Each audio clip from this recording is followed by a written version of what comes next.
Bom dia, UPA, bom dia aí os papais, mamães, todos os responsáveis aí dos nossos adolescentes, lá da Igreja Presbiteriana de Botafogo. Eu sou o Reverendo Diego, pastor auxiliar, estamos aqui na nossa EBD dos adolescentes, continuando a nossa revista, a playlist da Bíblia, os salmos e as emoções da vida, e hoje a gente vai falar sobre a lição de número 6, quando a gente aprende nos salmos sobre confiar em Deus. A gente vai aprender hoje sobre os efeitos, sobre os motivos que levam a gente a confiar em Deus, os efeitos, ou seja, as consequências de depositarmos a nossa confiança no Senhor. E a gente vai começar com um salmo que é muito famoso, que é o salmo de número 37, versículo 5, em que o salmista diz assim: entrega o teu caminho ao Senhor, confia nele e o mais ele fará. Caminho aqui como uma metáfora, como uma analogia, como uma imagem para falar do nosso destino, da nossa vida, da nossa história. O salmista está dizendo para a gente entregar o nosso destino, o nosso caminho, a nossa história ao Senhor. Não é? Porque, via de regra, né, para usar aí um clichê bem batido, né, a gente é muito ansioso, a gente fica muito preocupado, a gente fica tenso em relação ao futuro, em relação ao que vai acontecer, as decisões que a gente precisa tomar, a gente recebe as notícias dos amigos, da família, a gente lê o jornal, a gente fica preocupado se vai ter ou se não vai ter o Enem, se vai ter o Enem, quando vai ter. Agora acabaram de mudar a data das eleições, não é? Tudo por conta desse período excepcional que nós estamos vivendo, e tudo isso tende a deixar o nosso coração de alguma maneira, né? Você tem aqui alguns exemplos, certamente você tem os seus, de alguma maneira preocupado, de alguma maneira apertado. E aí vem o salmista e diz: entrega o teu caminho, a tua vida ao Senhor. Não apenas isso, mas ele fala também para a gente confiar, porque entregar pode ser também uma forma de desistir. Deixa para lá, eu não sei o que vai acontecer mesmo, então eu vou entregar. Não é nesse sentido que o salmista está falando. O salmista está falando com a gente de entregar no sentido de descansar, de confiar. Por isso, não apenas ele diz para a gente entregar o nosso caminho ao Senhor, mas também para a gente confiar em Deus, porque entrega sem confiança acaba produzindo ansiedade, aquela ansiedade que nós já estávamos quando estávamos preocupados, quando não sabíamos o que ia acontecer. E aí, se a gente só entregar e não confiar, nós continuamos ansiosos, porque Deus, ele é muito diferente de nós. Embora a Bíblia diga que nós fomos feitos à imagem e semelhança de Deus, a Bíblia fala também que há muito que nós não temos e que Deus tem. Por exemplo, Deus não muda. Deus não muda de ideia, Deus não muda de opinião, Deus não está de bom humor de manhã, de mau humor de tarde e estressado de noite. Não, Deus é o mesmo.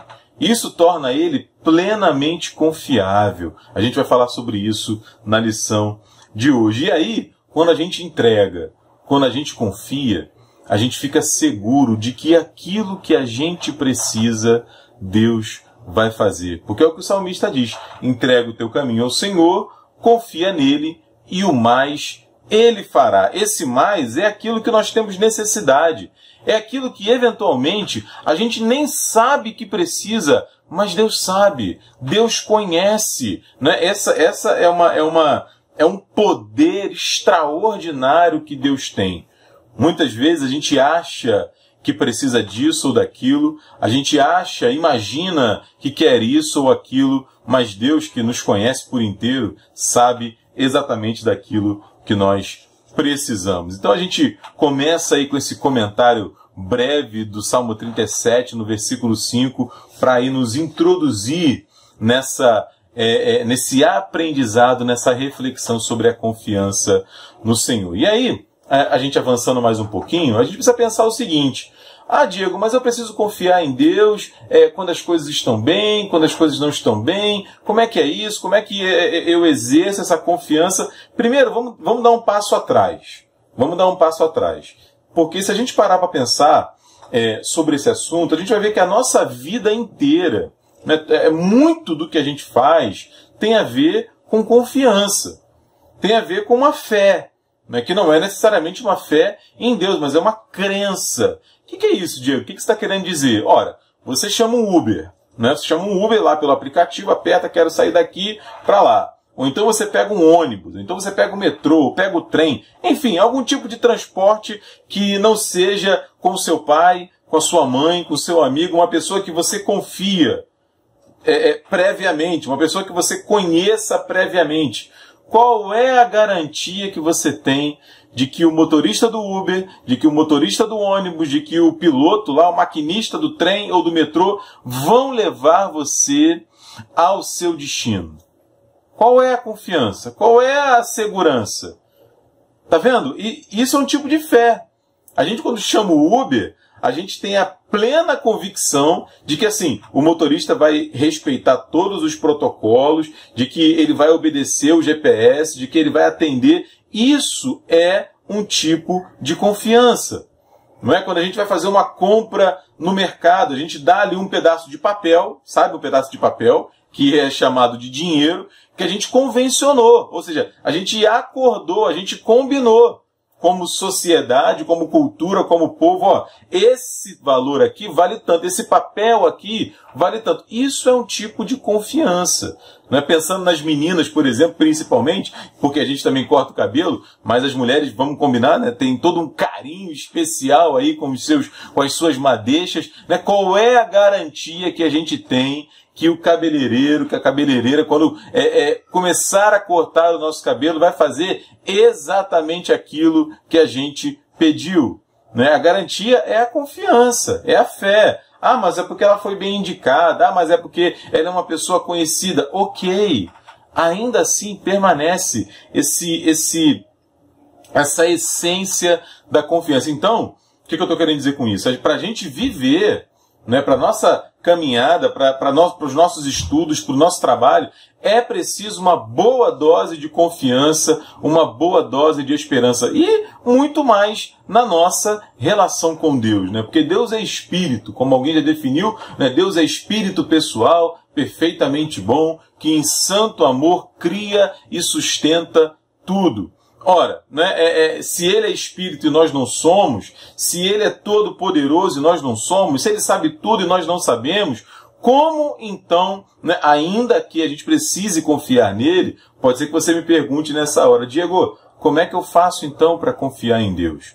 Como é que eu faço para entregar o meu caminho a ele, para descansar nele? É isso que a gente vai ver agora, né? É isso que a gente vai ver nessa etapa. A primeira reflexão que a gente faz aqui é sobre o porquê confiar.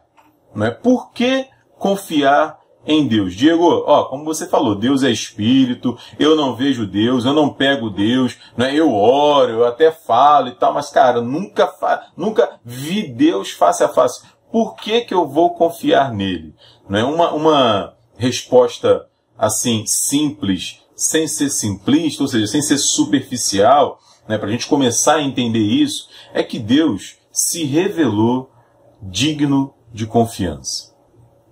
Então, a essa resposta, a essa pergunta, né, por que confiar em Deus, a gente pode responder o seguinte, porque Deus se revelou digno de confiança. Como assim? Né? Eu estava lembrando do Leão, a Feiticeira e o Guarda-Roupa, das Crônicas de Nárnia. Tem uma passagem que é muito interessante. Né? Aquele momento ali que eles chegam na casa do professor e aí eles estão brincando, vão para Nárnia, primeiro vai a Lúcia, depois vai o Edmundo. E aí ninguém acredita. Primeiro ninguém acredita na Lúcia, e aí fica aquela coisa, a crise, a Lúcia fica muito triste, e aí o Edmundo vai também. Né? Você que leu o livro, viu o filme, vai se lembrar. E aí quando eles voltam, a Lúcia fica feliz. Olha, o Edmundo viu agora também. E o Edmundo, a gente sabe, né, boa parte do filme, até aquele encontro lá com Aslan, ele é muito rabugento, muito resmungão, muito mal-humorado e tal. E aí ele mente. Ele mente, diz que a Lúcia estava mentindo. E aí dá aquela confusão toda e o professor vai conversar com o Pedro e com a Susana. E aí eles contam para ele a história e tal, de que os dois estavam falando, que a Lúcia estava falando de Nárnia e que o Edmundo desmentiu e tal. E aí o professor olha bem nos olhos do Pedro e da Susana e fala assim, mas até aqui, desculpe perguntar, né? Eu até anotei aqui o trecho do livro, né? Qual deles, pela experiência de vocês, é o mais digno de crédito? O irmão ou a irmã? Isso é, quem fala sempre a verdade? Isto é gozado, professor, respondeu Pedro. Até agora, eu só posso dizer que é a Lúcia. Ou seja, a Lúcia, ela era digna de confiança, ela era digna de crédito, ela se revelou ao longo da sua caminhada com os seus irmãos, no relacionamento dos seus irmãos com ela se revelou digna de crédito, digna de confiança, enquanto o Edmundo não. O Edmundo, pelo seu comportamento, pelas suas atitudes, se revelou duvidoso naquele momento da história. Né? Muito mal comparando, é claro, né? Deus fez isso conosco. Ele se revelou, como a gente viu na segunda lição, digno de confiança na sua palavra. Né? Há um salmo de número 89, versículos 30 a 35. Se você está com a Bíblia, abre ela aí, dá um pause, né? E abre ela aí. Eu vou ler numa outra tradução, vou ler em A Mensagem. Que ele diz assim, mas se os seus descendentes se recusarem a fazer o que eu digo, recusando-se a andar no caminho que eu mostrar, se menosprezarem as minhas instruções e quebrarem as regras que eu instituí, olha o versículo 32, eles vão sofrer as consequências. Esfregarei o rosto deles na sujeira da sua rebeldia e eles sofrerão as consequências. Né? A palavra é dura, não é? Mas é verdade. A gente sabe que sofre as consequências dos nossos erros, né? Das nossas decisões equivocadas. E aí ele continua no versículo 33. Mas nunca os expulsarei, nunca os abandonarei ou repudiarei. Alguém acha que eu voltaria atrás da minha santa promessa ou que retiraria as palavras que eu já falei? Eu dei a minha palavra, minha perfeita e santa palavra. Alguém acha que eu mentiria para Davi? O que o Salmo está dizendo para a gente? Que assim, a gente muda de ideia. A gente promete e não cumpre. E a gente sofre as consequências da nossa mentira, do nosso erro, do nosso equívoco, de não cumprir aquilo que nós prometemos. Mas Deus não é assim. É muito interessante ver nos profetas, ver nos salmos, a Bíblia fazer referência ao Deus de Abraão, ao Deus de Isaac, ao Deus dos nossos antepassados. Por que ele faz essa referência? Porque ele olha para trás e se lembra que tudo aquilo que Deus prometeu, ele fez. Tudo aquilo que ele disse que ia fazer, ele cumpriu. Então ele se mostra digno de confiança. Nós podemos confiar em Deus. E, para falar a verdade, como alguém já disse também, eu não me lembro agora quem foi, ou a gente confia na gente mesmo, ou nós confiamos em Deus. Não tem outra opção. Ou a gente confia no Senhor, que a gente conhece pela sua palavra e pelas experiências que a gente tem com Ele, eu vou falar sobre isso daqui a pouco, ou a gente confia na gente. E a gente se conhece.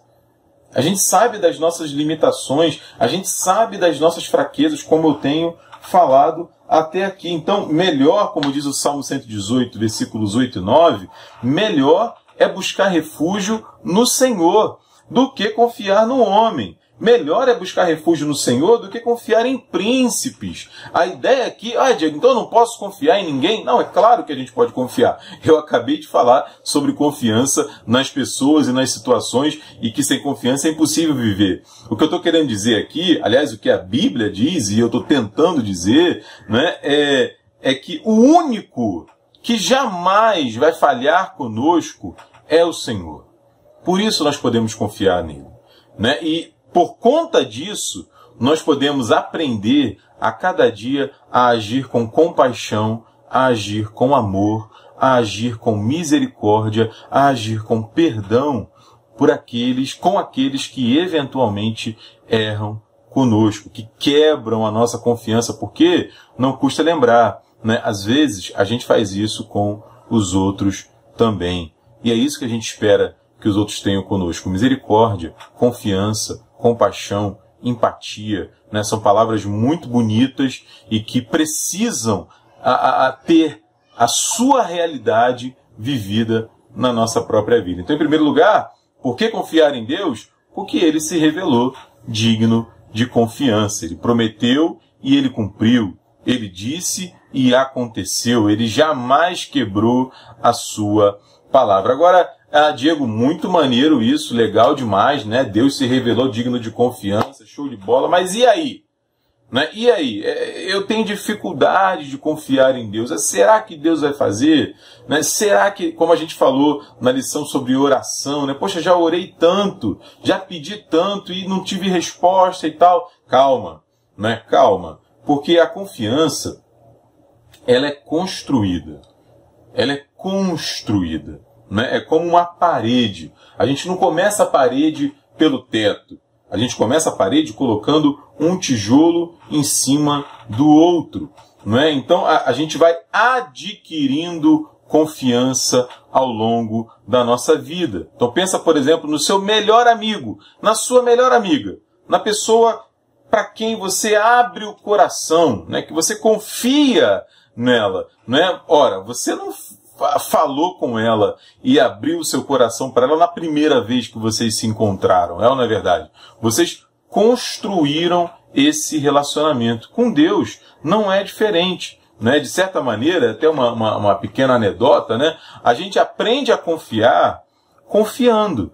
A gente aprende a confiar convivendo, aprofundando o relacionamento. Então, tá bom, como que eu aprendo a confiar então? Primeiro, a gente aprende a confiar conhecendo. Né? Usando esse mesmo exemplo que eu dei agora. Você aprendeu a confiar no seu amigo, você aprendeu a confiar na sua amiga, você aprendeu a confiar no seu pai, na sua mãe. Confiando, conhecendo, aprofundando o relacionamento. Né? E a Bíblia fala que nós devemos fazer isso também com Deus. O Salmo, a gente está falando sobre os Salmos, né? O Salmo de número 9, versículo 10, diz isso. Né? Em ti, pois, confiam os que conhecem o teu nome, porque tu, Senhor, não desamparas os que te buscam. Né? Conhecer o nome aqui não é só assim, Diego. Não. Conhecer o nome é uma expressão para falar do conhecimento do caráter. Para falar do conhecimento de como a pessoa age, de como ela se relaciona. Então, quando o salmista fala isso, em ti, pois, confiam os que conhecem o teu nome, ele está falando que os que confiam no Senhor têm desenvolvido um relacionamento com Ele, têm aprofundado a sua vida com Ele. E como que a gente faz isso? A gente faz isso através da Bíblia. A gente faz isso através das Escrituras, a gente faz isso através da leitura da Palavra de Deus. Ou seja, a gente conhece uma pessoa pelo que ela faz e pelo que ela diz. E a gente conhece aquilo que Deus fez e conhece aquilo que Deus fala através da leitura da Bíblia Sagrada. Então é uma coisa que a gente precisa pensar. Né? Qual é o lugar da Bíblia na nossa vida? Eu sou um cara... A gente tem conversado bastante, né? E vocês também, que eu gosto muito de ler, gosto muito de literatura, gosto muito de ficção, gosto muito de fantasia, gosto muito de romance. Tenho vários tipos de leituras assim que tocam o meu coração, que fazem diferença na minha vida, né? Mas eu não posso prescindir, né? Eu não posso abrir mão da leitura da Bíblia Sagrada jamais, né? Porque esse é um meio pelo qual eu vou aprofundando o meu conhecimento de Deus. E quanto mais eu conheço Deus, mais eu sou capaz de confiar nele. Então, o primeiro caminho para eu aprofundar minha confiança em Deus é o conhecimento. O segundo é o testemunho. Né? O que é o testemunho? O testemunho, o nome já fala, né? Testemunha é alguém que fala. Né? Fala o que viu, fala o que ouviu, relata o que aconteceu. O testemunho, para que eu confie em Deus, o testemunho é quando eu ouço de outras pessoas da sua relação com Deus. A gente vê isso na Bíblia Sagrada, a Bíblia está repleta de testemunhos de pessoas que conviveram com Deus, que andaram com Deus. Os salmistas, né, cada salmo é um testemunho de relacionamento com Deus, da história da pessoa com Deus, né? Na Bíblia tem um livro, na verdade um capítulo, né, que é o capítulo 11 de Hebreus, que é um capítulo muito famoso, que é chamado de Galeria dos Heróis da Fé. Né? Ainda que muitos digam, e eu concordo, seja ali uma pequena imprecisão, porque o que há de heróico naqueles homens, naquelas mulheres, é justamente o fato deles conhecerem Deus, deles confiarem em Deus. Não é? Eles em si mesmos não eram especiais, não tinham super capacidade, não eram super-heróis, não é? E como a alcunha que eles levam, né, dos heróis da fé. Não! Eram homens e mulheres que compreenderam isso, que não podiam confiar em si mesmos, que precisavam, ao longo da sua vida, confiar em Deus. Então, Abel, Enoque, Noé, Isaac, Sara, Raabe, Davi e tantos outros se tornaram heróis para mim e para você, não porque eram especiais, mas porque aprenderam a confiar em Deus. Né? E o testemunho deles, a história deles ainda hoje abençoa a nossa vida. Né? E a gente vê isso ao longo da história, não apenas nas grandes personagens bíblicas. Então, por exemplo, para citar aqui eu peguei aqui alguns livros para mostrar para vocês, o Santo Agostinho, nas suas Confissões. Né? As Confissões do Agostinho é o primeiro livro do gênero autobiográfico. É o primeiro livro da história. Então, se você for estudar psicologia, se você for estudar literatura, se você for estudar filosofia, é claro, não é? Naquilo que você está pensando para a sua faculdade, e dependendo da faculdade, independente desse seu foco, você vai estudar isso, você vai ver o Agostinho, né? Porque as confissões dele, para citar apenas as confissões, é um relato, um testemunho autobiográfico da sua relação com Deus. Um outro, né, extraordinário é o Martin Luther King, que certamente você já ouviu falar. Né? Um pastor que se destacou, se tornou conhecido no mundo inteiro, ganhou o Prêmio Nobel da Paz pela sua luta a favor dos direitos humanos dos negros nos Estados Unidos. E é uma luta que a gente está vendo hoje. Né? Se a gente ligar a televisão, a gente vai ver o movimento dos Black Lives Matter, né? Das vidas negras importam. O Martin Luther King, um pastor batista, né, há 60 anos atrás, lutava por isso, um homem de Deus. E o testemunho dele nos abençoa, o testemunho dele nos auxilia. Isso para falar de duas figuras assim extraordinárias, mas de repente, quando a gente ouve o relato do pai, o relato da mãe, o relato do avô, da avó, faça esse exercício aí na sua casa, entre os seus amigos, não é? Pergunte para eles como é que foi a sua experiência de fé, como é que Deus te encontrou, como é que foi assim ouvir que Deus estava chamando você para andar com Ele. Pergunta aí para ele, pergunta aí para ela, certamente vai ser algo que vai tocar a sua vida e vai aprofundar a sua confiança em Deus. Então a gente confia em Deus pelo conhecimento, a gente confia em Deus pelo testemunho. E aí, caminhando para o final, me dá aí mais uns 5 minutinhos, não é? A gente vai ver sobre os efeitos dessa confiança, então. Então, qual é o efeito, então? Qual é a consequência que acontece na minha vida quando eu confio em Deus? O primeiro é firmeza.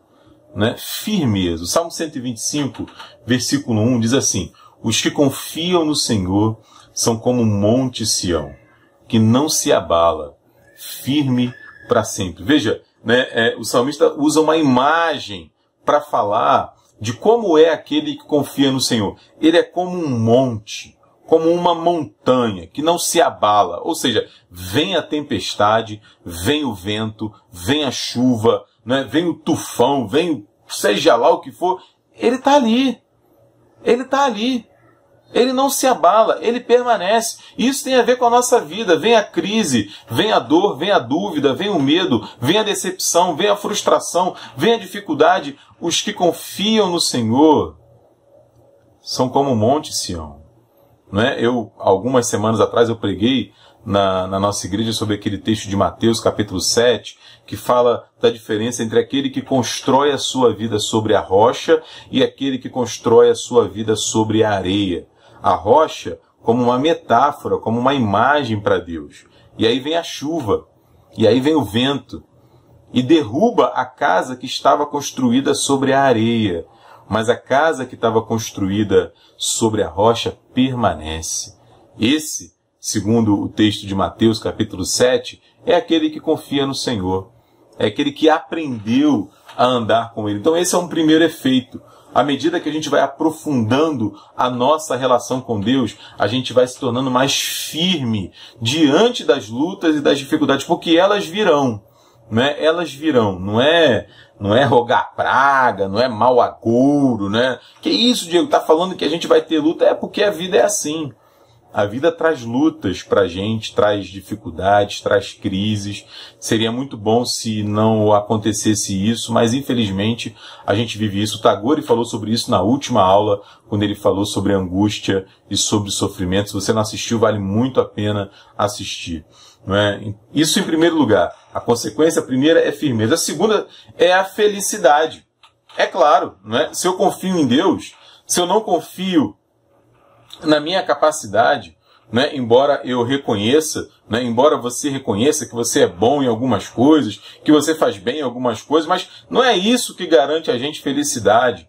Não é o lugar que a gente mora, não são as coisas que a gente tem, não é os lugares para onde a gente viaja, o tipo de roupa que a gente usa. O que garante a nossa felicidade, o apóstolo Paulo diz isso lá em Filipenses 4, é a gente aprender a confiar no Senhor. Vale muito a pena, leia depois Filipenses capítulo 4, versículos de 11 a 13 e depois o versículo 19. O apóstolo Paulo fala isso: eu aprendi o segredo de viver contente em toda e qualquer situação. Por quê?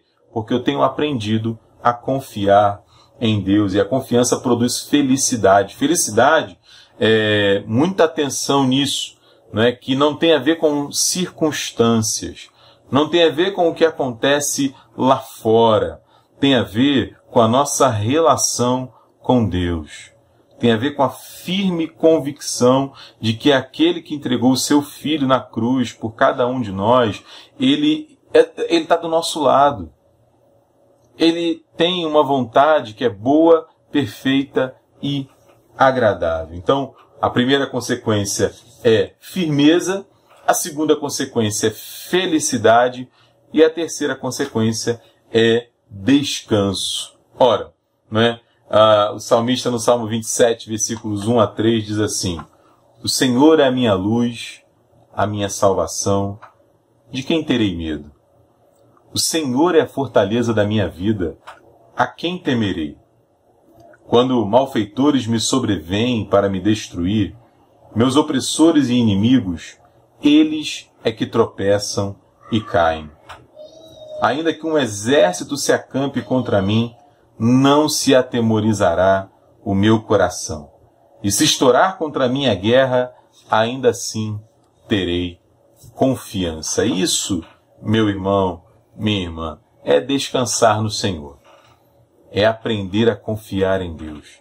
É entender que, a despeito das crises e dificuldades, Ele não se esqueceu de nós. Ele, pelo contrário, nos ama. E nós precisamos aprender a cada dia sobre isso na sua palavra e na nossa própria caminhada. Que Deus nos abençoe, viu? Uma semana de paz pra gente. Que Deus guarde a sua vida e a sua caminhada. Um beijo grande e que você também aprenda a cada dia, como eu tenho buscado a cada dia, como todos nós temos buscado a cada dia, a confiar no Senhor. Um beijo, fiquem com Deus, até mais.